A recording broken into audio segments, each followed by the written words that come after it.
તો વાત કરીએ મહીસાગરની, તો મહીસાગરમાં મહિલા પોલીસ પરિવારને 1 કરોડની સહાય મળી છે. બાલાસિનોર માર્ગ ઉપર અકસ્માતની ઘટના બની હતી. અકસ્માતમાં મહિલા પોલીસનું મોત નીપજ્યું હતું. ત્યારે જિલ્લા પોલીસ દ્વારા 17 લાખની સહાય કરવામાં આવી છે. જિલ્લા પોલીસ વડા દ્વારા ચેક અર્પણ કરાયો. એટલે કે ગયા વર્ષે એક રોડ અકસ્માતમાં દેહાંત થયેલું હતું.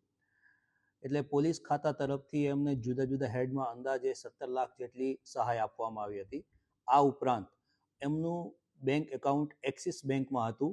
એક્સિસ બેંક અને ગુજરાત પોલીસનું જે ટાઈઅપ છે એ અન્વયે કોઈ પણ પોલીસ કર્મચારીનું જો એક્સિડન્ટ ડેથ થાય છે તો એમને વીમા 1 કરોડના વીમા હેઠળ કવર કરવામાં આવે છે. તો આ અંતર્ગત એમના પરિવારજનો આવ્યા હતા. એમને જેમનું નોમિનેશન કરેલું છે એવા એમના બ્રધર ને 1 કરોડનો ચેક આજે એક્સિસ બેંકના અધિકારીઓ દ્વારા આજે પોલીસ કમિશનર પોલીસ અધિક્ષકની ઓફિસ મહીસાગર ખાતે એમને આપવામાં આવ્યો છે. અને એમના પરિવારજનો જે વ્યક્તિ ગયું એની તો ખોટ ક્યારેય પૂરાઈ શકતી નથી, પરંતુ જે એક એગ્રીમેન્ટ થયેલ છે બેંક સાથે એ પ્રમાણે બેંકે એમની ફરજ